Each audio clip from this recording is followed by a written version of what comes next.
I am here joined with Dan Reid of Hello. Company B, the Hello. noise filter show Scream on if you want to go Liskeard faster. Rave on! Chorley FM. That's for Crabsley. Yeah. That was excellent. Thank you. And yeah, I was just thinking you've been an absolute natural on the mic, not just because of your Company B thing, but your Noise Filter podcast as well. Thank you. I've done that for a little bit of time. Yeah, it's been good. There's some pretty cool people that have come up on it. I kind of started doing that because I was like, I just desperately wanted to understand.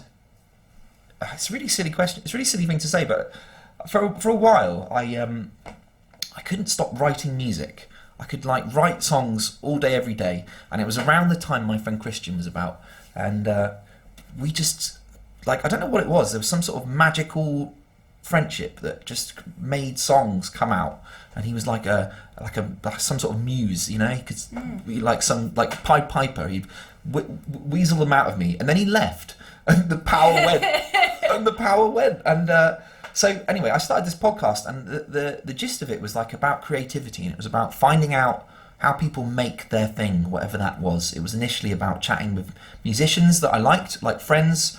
I started off chatting to just, you know, people that I liked that were in local bands, and I was really lucky to have some really cool people come on early on. So Jordan and Matt from Moriarty were some of my first guests, and Sarah from Honey, and Al from Albanazar, and Azza from Albanazar, and Joe Biddle, and loads of local people that were really inspirational to me. And quite a lot of the podcast was just talking to them about how they make music or how they do their thing, and it was really awesome. And then it led to then I sort of was a bit braver, and I'd ask people who were a bit further up the chain as far as you know, people that I would dream to chat with, for example Johnny McCleary, who's one of my all-time favourite musicians, and he was kind enough to come on and do one. And you know, there was a few people that just kind of started to come on, and then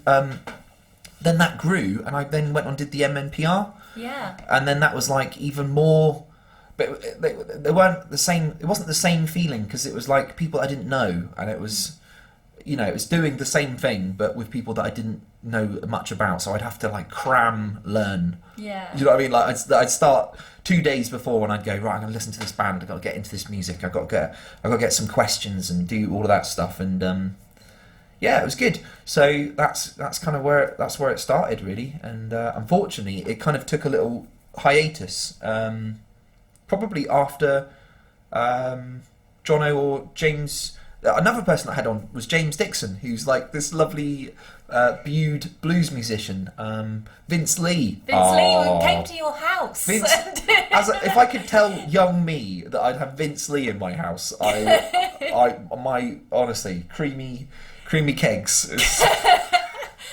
And then one of my favourites is the game designer that you had as well. Oh yeah, that was amazing. So I don't know really how I justified that, but there was a guy called Chris Taylor who makes or was part of Gas Powered Games, and one of my all-time favourite games is Supreme Commander 2, which is this. It's called an RTS, which is a real-time strategy game, and I messaged him. He's got a new site called Kanugi, and I messaged him, and I was reading his blog, and he was saying that he's having a really sort of bad time, you know. Things were a bit troublesome, and I messaged him, and I just thought I'm just going to say a random act of kindness. I'm just going to say, you know, just speak from my heart. And I said to him, your game was one of my favourite games all time. I still play it now. Thank you so much. And I got a message back saying, oh, thank you, that's so kind of you to say that. And so, you know, and then we sparked up a little friendship, and I'm just such a cheesy man that I just was by the way, yeah. I don't know whether or not you'd be interested or not, but I do a little podcast, and after a little to and fro, he came on and he chatted with me for an hour, and you know, like some really incredibly awesome people. Obviously, these are really personal for me, so like it's not massively exciting for people outside of my sphere. But yeah, really enjoyed that period of time. I'd like to do it again. Yeah, but that's really nice though, is having someone that's genuinely a fan asking the question. Yeah, I mean that was I didn't really I very rarely interview people that I wasn't a fan of. And I did for MMPR because it was a sort of a bit more of a job, but for me, the prerequisite was mostly I like your stuff.